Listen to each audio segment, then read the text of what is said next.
2007 թվականի Հայաստանի Հանրապետության ազգային անվտանգության առաջին ռազմավարության ընդունումից հետո միջազգային եւ տարածաշրջանային անվտանգային միջավայրը էական փոփոխություններ է կրել։ 2020-ին ընդունված Հայաստանի անվտանգության ռազմավարությունն ազդարարում էր ռազմավարության հիմնարար սկզբունքներից առաջինը ուժեղ եւ բարեկեցիկ սեփական անվտանգությունը երաշխավորող Հայաստանն էր։ Այս սկզբունքը սակայն լրջորեն խարխլվեց Արցախյան երկրորդ պատերազմի ընթացքում եւ դրանից հետո։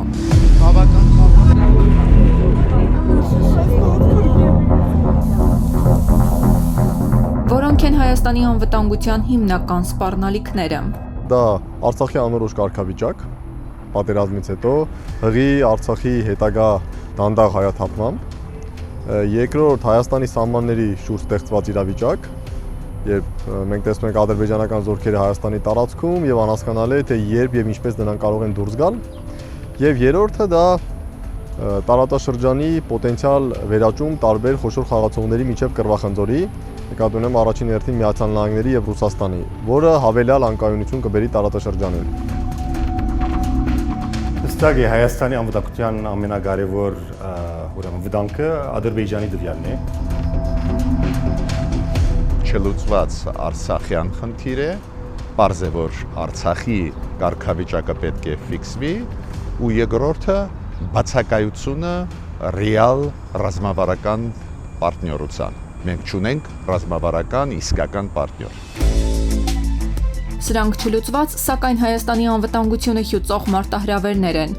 որ համակարգում է հնարավորինս երաշխավորված Հայաստանի ֆիզիկական անվտանգությունը։ Դա հնարավոր է բացառապես մեկ համակարգում, այս դեպքում հավաքական անվտանգության պայմանագրի կազմակերպության շրջանակում, որին անդամակցում է նաև Հայաստանը։ Շարունակելով մնալ ՀԱՊԿ-ի անդամ եւ շարունակելով մնալ ռազմավարական դաշնակից Ռուսաստանի հետ, պետք է աշխատել նաև այլ գործընկերների, ընդ որում ոչ միայն արևմտյան, այլև ցանկացած այլ գործընկերոջ հետ, որի շահերը առկա են Հարավային Կովկասում եւ որը այս կամ այն չափով ունի մեր հետ համատեղելի շահեր։ Հայաստանի ռազմավարական գործընկերը անկախությունն իվեր Ռուսաստանն է։ Ռուսաստանի կարևորությունը Հայաստանի համար հիմնական ռազմական էր, բայց հետագային Քոչարյանի ժամանակ Ռուսաստանի կարևորությունը դարձավ նույնպես ինֆրաստրուկտուրայի, էներգիայի բնակավարի մեջ տնտեսության, իսկ այսօր այս պատերազմի հետ Ռուսաստանի կարևորությունը Հայաստանի համար հսկայական դարձած է։ Հայաստանի անվտանգությանն ուղղված մարտահրավերները հնարավոր է լուծել անվտանգային ամուր ու վստահելի համակարգում։ Բազմավեկտոր քաղաքականությունը կարող է ապահովել մեր ժողովրդի անվտանգությունը։ Երկրորդ այլընտրանքային անվտանգային համակարգ կարող է լինել միայն ՆԱՏՕ-ն, դրան անդամակցումը իրատեսական չէ առնվազն տասնյակ տարիներ, միայն Վրաստանի փորձը դա է հուշում, սակայն դա չի նշանակում, որ Հայաստանը չպետք է գործընկերային հարաբերություններ փորձի զարգացնել այլ խաղացողների հետ։ Ունի Հայաստանի իշխանությունը անվտանգային համակարգը ներկա մարտահրավերներին համապատասխանեցնելու քաղաքական կամք։ Հայաստանի թիվանակետության, Հայաստանի ռազմավարական ղեկավարությունը պետք է ամեն ինչ անի եկող ժամանակաշրջանին, այս մեկ օրվա հարց չէ, այս դարիներու աշխատանք է։ Մի քիչ թույլատրել Ռուսաստանի հետ գաղվածությունը եւ զուգահեռ զարգացնել ուրիշ համագործակցություններ, բայց շատ զգուշ այդ մյուս համագործակցությունները լինի Բարսկաստանի հետ, Հնդկաստանի հետ, Չինաստանի հետ, Ֆրանսիայի հետ կամ Ամերիկայի հետ, պետք չէ լարվածությունը ստեղծել Երևանի եւ Մոսկվայի միջեւ։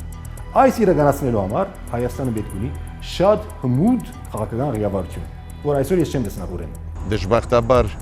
նույնիսկ այսօրվա իշխանությունները չեն պայքարում, որ Ադրբեջանը ճանաչվի ագրեսոր պետություն, ինչին հասնել շատ հեշտ կլիներ, շատ հեշտ, քանի որ ագրեսիան սկսեց Ադրբեջանը, ռազմական դաշտում հանցագործություններ կատարեց հայերի դեմ եւ Արցախում եւ Հայաստանում, ուղղակի մենք չենք աշխատում այդ ուղղությամբ։ Եթե աշխատեինք, կտեսնեինք, որ ոչ մի հաջողությունների մեծ հաշվով Ադրբեջանը չի հասել։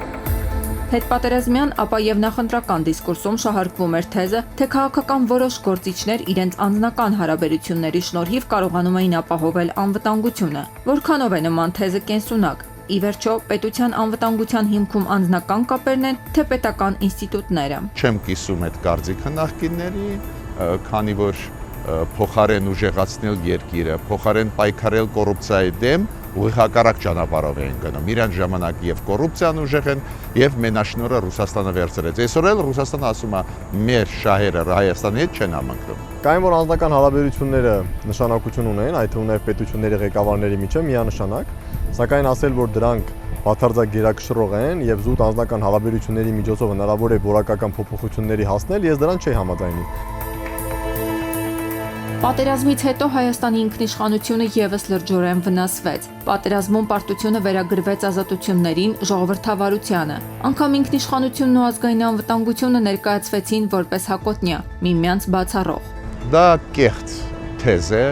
ժողովրդավարությունը կյանքում ինքնիշխանության դեմ չէր, այդ դեպքում Եվրոպան, Միացյալ Նահանգները, Ճապոնիան, Ավստրալիան, Նոր Զելանդիան բարգավաճ երկրներ չէին լինի։ Այնտեղ ժողովրդավարությունը դասական, ուժեղ է ու ոչ մի տարածքային ամբողջականության խնդրեմ այդ երկրները չունեն։ Որքանով էր ռազմավարությունը, այսինքն իշխանությունների պատկերացումները Հայաստանի հայ ժողովրդի Արցախի անվտանգության մասին համարժեք իրականությանը։ Որոնք են առանցքային խնդիրները, որոնք լուծելու դեպքում հնարավոր կլինի մտածել ոչ միայն գոյատևման, այլև զարգացման մասին։ Հայաստան վերջի 26 տարիներուն երկու խնդրեմ ուներ։ Թե Ադրբեջանի հետ կոնֆլիկտի մեջ էր, թե Թուրքիայի հետ կոնֆլիկտի մեջ էր։ Եվ այս, չեմ գիտեր, Հայաստանի քաղաքական ղեկավարությունը ինչպես կարողացավ 26 տարի այս երկու կոնֆլիկտները պահպանել։ Եթե Ադրբեջանի հետ խոսք չկարողացան գտնել, պետք է Թուրքիայի հետ լարվածությունը նվազի, Թուրքիայի հետ ամեն կինով նորմալ հարաբերություններ ստեղծվի։ Հայաստանը երկարաժամկետ այս երկու կոնֆլիկտները չի կարող դանել։ Խաղաղ տարածաշրջանի հեռանկարը չափազանց կարևոր է, սակայն դա կախված է ոչ միայն Հայաստանի բարի կամքից։ Պատերազմից հետո Բաքվում բացված ռազմավարի ցուցահանդեսը, մայիսից Հայաստանի սուվերեն տարածքում տեղակայված ադրբեջանական զորքերը, Ադրբեջանի նախագահի, Թուրքիայի վարչապետի հռետորաբանությունը ամենևին խաղաղության, բարիդրացիության ուղերձներ չունի։ Ես Ադրբեջանի այդ քայլի մեջ գտեցնամ հսկայական սխալներ Ադրբեջանի կողմէ, որ Հայաստանի ղեկավարության գուտա ռեսուրսներ, որբեսի Հայաստանի բանակցության թիրքերը ուժեղացնեն, բայց այդ կարելի է իրականացնել, եթե Հայաստանը ունի pedagogan համագարկ լիարժեք, որ կարող է Ադրբեջանի սխալներեն օգտվել եւ դարբեր ադյաններու մեջ մեր թիրքը ուժեղացնել։ Իսկ այսօր գտեսնանք, որ Հայաստանի հետ պատերազմյա իշխանությունը չկարողացավ վերապաշխել իր թուղթերը։